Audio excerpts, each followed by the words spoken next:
God is with you, so you are not facing this alone. There is a simple but powerful truth many of us haven't fully stopped to embrace. You are not alone in what you are facing. Whatever your situation looks like right now, responsibilities, pressure, unanswered questions, or decisions that feel heavy, the Bible is clear about one thing. God is with you, not in a vague or symbolic way, but in a real, present, and active way, right here, right now. We often assume God is closest when life feels calm, when faith feels strong, when everything seems to be in place. But Scripture shows us something very different. God does not wait for you to have it all together before He draws near. He does not wait for you to understand everything or feel confident about every step. He walks with you in the process as you move forward one step at a time, learning, growing, and trusting along the way. When this truth settles in your heart, it changes how you approach life. You no longer have to carry every burden as if the weight depends entirely on you. You don't have to push forward in your own strength alone.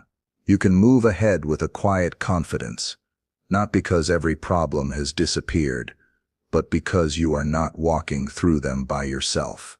Today we're going to focus on a foundational truth that has the power to reshape how you think, decide, and move forward.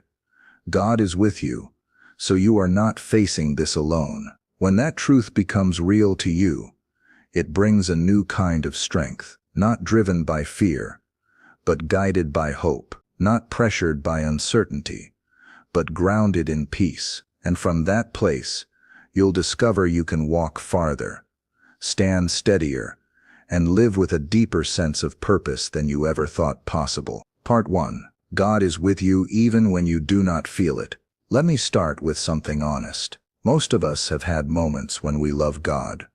We want to trust Him, and we are still not sure what to do with our feelings. One day you feel steady, the next day you feel unsettled. If that has been your week, hear this gently. Your emotions are real, but they are not the ruler of reality. I have learned this as a pastor, and I have learned it as a fellow traveler. Some of the strongest believers I know are not the ones who feel inspired every day. They are the ones who keep taking the next faithful step when they do not feel inspired. They keep a soft heart, and they keep turning toward God, even when the inside of their chest feels noisy. That is not weakness. That is maturity. The Bible gives us language for this. In Psalm 46, God says, "Be still and know that I am God." It does not say, "Be still because you feel calm." It is an invitation to choose stillness, so your heart can remember what is true. Stillness is not pretending life is easy. Stillness is deciding that God is greater than the moment. And here is the promise that has carried me through many seasons. God says in Hebrews 13, "I will never leave you nor forsake you." That is not just a comforting line. That is a covenant. There is no day on your calendar where God looks at you and says, "You are on your own now." I remember talking with a man who had been waiting on an answer for months. Nothing dramatic happened that week. No sudden breakthrough. But he told me, "I started ending my nights with one sentence: God, thank you for staying." And little by little, his panic quieted down. The situation was still real, but he stopped treating it like a lonely battle. That is what the presence of God does. It steadies you from the inside. Sometimes we treat God like a signal on a phone. If the bars are low, we assume He is far away. But God is not a signal. He is a shepherd. Psalm 23 says, "Even though I walk through the valley of the shadow of death, I will fear no evil, for you are with me." The valley is not a sign of abandonment. The shepherd walks with you through it. Let me make this practical. Think about a child holding a parent's hand in a crowded place. The noise is loud, the crowd is confusing, and the child might feel nervous. But the safety is not in the child's feelings. The safety is in the grip. That is what faith looks like on ordinary days. Not always a rush of emotion, but a steady handhold. So if you are thinking, I do not feel God the way I used to, I want to ask you a kinder question. Are you still turning toward Him? Are you still making room for Him? Because feelings can come and go, but direction matters. When you turn your heart toward God, you are aligning yourself with a promise that does not move. You do not have to perform to earn His presence. He is with you because He is faithful, not because you are flawless. Your job today is not to manufacture a spiritual mood. Your job is to receive what has already been promised. Take a quiet breath. Let your shoulders drop, and just say, even if it is under your breath, Lord, I believe you are here. That simple sentence is often the doorway to peace, the kind that steadies you enough to take the next step. Part 2. God does not watch from a distance. One of the quiet misunderstandings many people carry is this idea that God stays somewhere above the mess of real life, offering guidance from far away while we struggle to figure things out below. But the heart of the Christian story tells us something very different. God does not love you from a distance.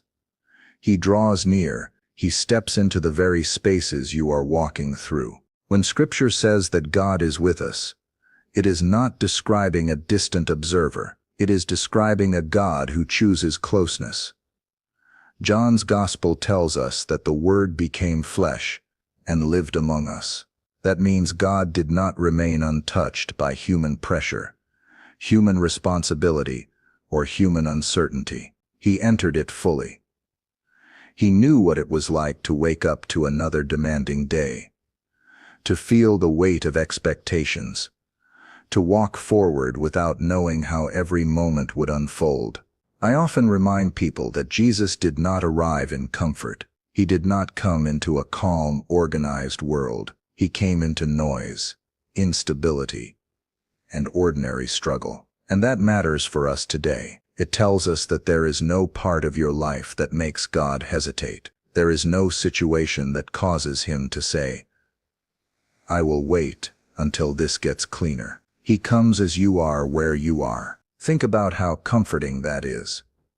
When you are facing decisions that feel heavy, God is not standing outside your circumstances giving instructions. He is present within them, guiding you step by step. When you feel stretched thin, God is not surprised by the pressure you feel.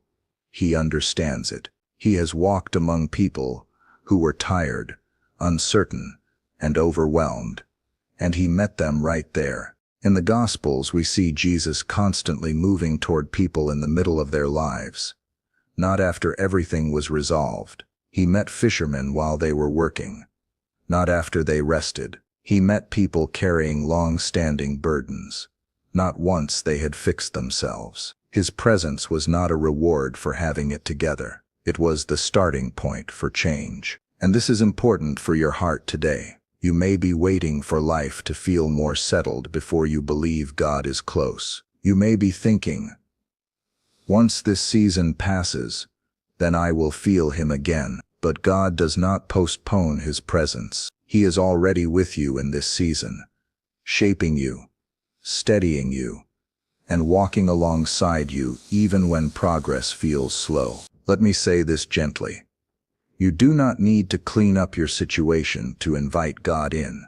You do not need perfect clarity to be accompanied by Him. His nearness is not based on how strong you feel. It is based on His character, and His character is faithful. So when you wake up tomorrow and step back into your responsibilities, remember this: God is not watching you struggle from afar. He is beside you, attentive, involved, and committed to walking with you through every step. That truth alone can change how you face the day, not with pressure, but with quiet confidence. Part 3. When you feel forgotten, God is often closer than you think. There are seasons in life When nothing feels dramatic, but everything feels slow. You are doing what you know is right. You are showing up. You are praying, and yet it seems like nothing is changing. No clear answers, no visible progress, just time passing. In moments like that, it is easy to quietly wonder, did God forget about me? Scripture speaks gently but clearly into that question through the story of Joseph. Joseph did not lose faith overnight. He lost it slowly, through years that did not make sense. Betrayed by his brothers, sold into slavery, later thrown into prison for something he did not do. And perhaps the hardest part was not the injustice. It was the waiting, the silence, the feeling of being overlooked. What stands out in Joseph's story is a simple phrase. Scripture repeats again and again. The Lord was with Joseph, not after he was promoted, not once everything worked out, but right there in the middle of the waiting, the confusion, and the unseen years. God did not explain himself to Joseph. He stayed with him. That is important for us to hear, because many of us want clarity when God is offering companionship. We want timelines when God is building trust.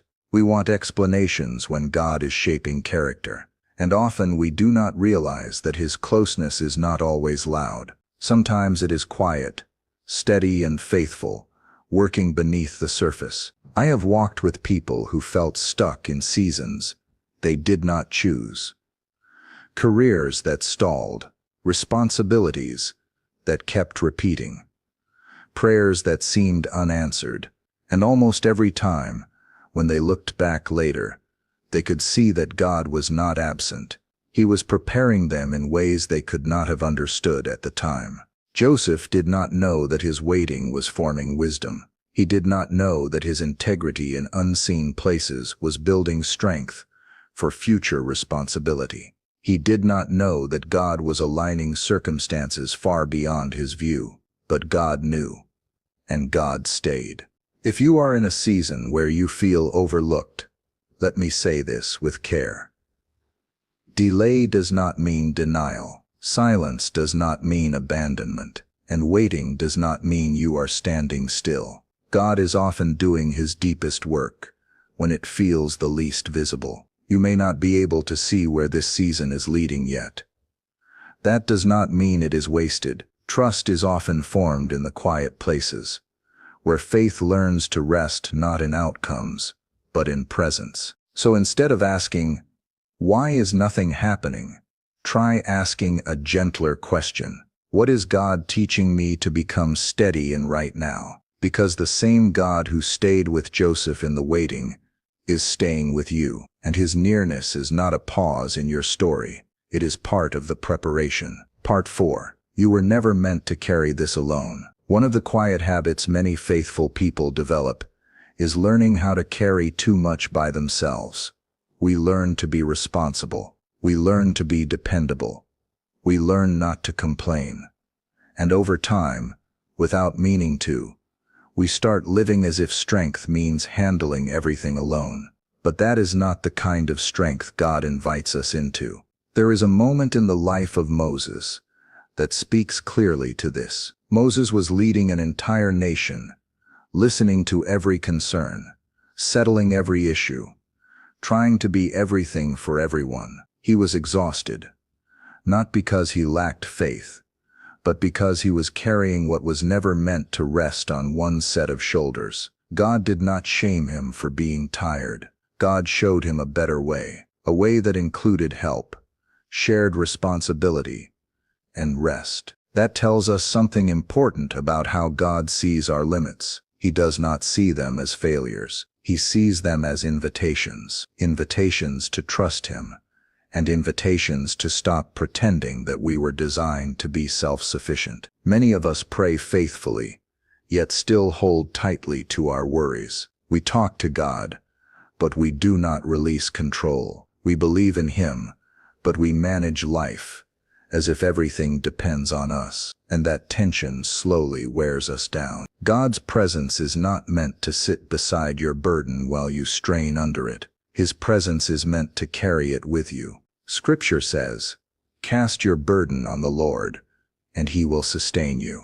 That word cast does not mean set it down carefully while keeping a hand on it. It means to throw it, to release it, to let it go. That can feel uncomfortable at first, especially if you are used to being the strong one.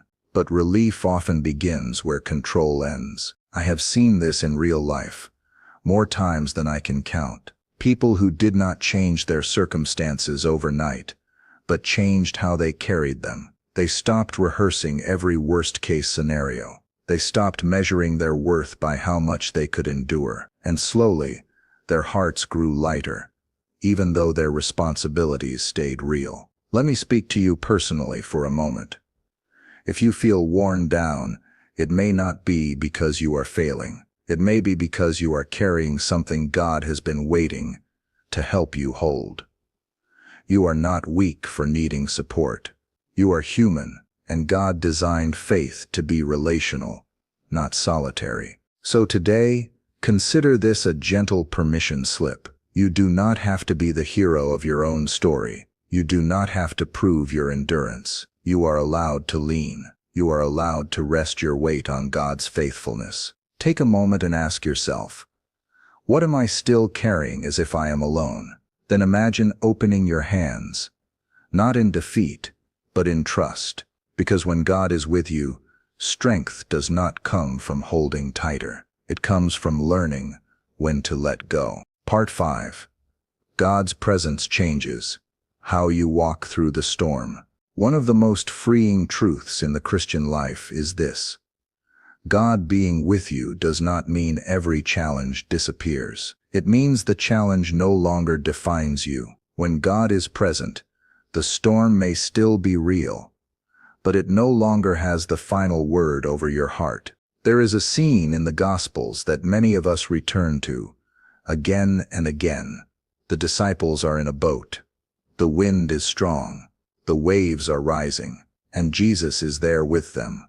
The storm does not stop just because he is present, but something important changes. Fear no longer has to be in charge. I want you to notice something gentle about that story. Jesus does not shame the disciples for feeling afraid. He speaks to the storm, and he speaks to their hearts. He reminds them that his presence in the boat matters more than the size of the waves outside it. That is not just a story from long ago. That is a picture of how faith works in real life. Most of us are not asking God to remove every difficulty. What we really want is the ability to face life without being overwhelmed by it. We want steadiness. We want peace that does not disappear the moment something unexpected happens. And that is exactly what God's presence offers. I have walked with people who were facing ongoing pressure that did not resolve quickly. Their circumstances stayed demanding. Their responsibilities stayed heavy. But something inside them shifted. They stopped waking up bracing for the day. They stopped assuming the worst. Not because life suddenly became easy, but because they trusted that God was already in the middle of it with them. Peace, in the biblical sense, is not the absence of trouble. It is the confidence that you are not alone in it. It is the quiet assurance that whatever comes next, you will not face it unsupported. God's presence steadies your breathing, slows your reactions, and helps you respond instead of panic. That kind of peace changes how you make decisions. You stop rushing out of fear. You stop forcing outcomes. You begin to listen more carefully, to act more thoughtfully, and to trust that you do not have to control everything to be secure. Let me say this in a very practical way. Tomorrow, when you step into your day, the demands may look exactly the same, but you can walk into them differently. You can remind your heart, God is already here. I am not arriving alone. That simple awareness has the power to reshape your posture, your patience, and your perspective. The storm does not need to disappear for peace to take root. It only needs one thing: the presence of God, trusted and welcomed right where you are. And when that presence becomes real to you, you will find that you are stronger, calmer, and more grounded than you thought possible. Not because life is gentle, but because God is near. Conclusion: you are not walking alone. As we come to the end of this time together, I want to bring us back to the simple truth that has been quietly holding everything else in place. God is with you, not as a distant idea, not as a hope for the future, but as a present reality, right here in the middle of your life, as it is today. You may still have questions when this video ends. You may still be carrying responsibilities that do not disappear overnight, and that is okay. Faith was never meant to remove every uncertainty at once. Faith was meant to give you something steady to stand on while you keep moving forward. What changes everything is not having all the answers, but knowing you are accompanied. When you believe God is with you, you stop measuring your strength by how much you can endure alone. You begin to measure it by how deeply you are willing to trust. And trust has a way of turning pressure into patience, fear into wisdom, and exhaustion into quiet resilience. So wherever you are today, let this be your reminder. You do not need to rush. You do not need to prove anything. You do not need to carry tomorrow before it arrives. Take the next step with confidence, not because it is easy, but because you are not alone. God is with you when you wake up. He is with you in the decisions you make. He is with you in the pauses, the progress, and even the waiting. And that presence is enough to guide you, strengthen you, and keep you steady. Walk forward with peace. Walk forward with trust. And walk forward knowing this truth will not change. God is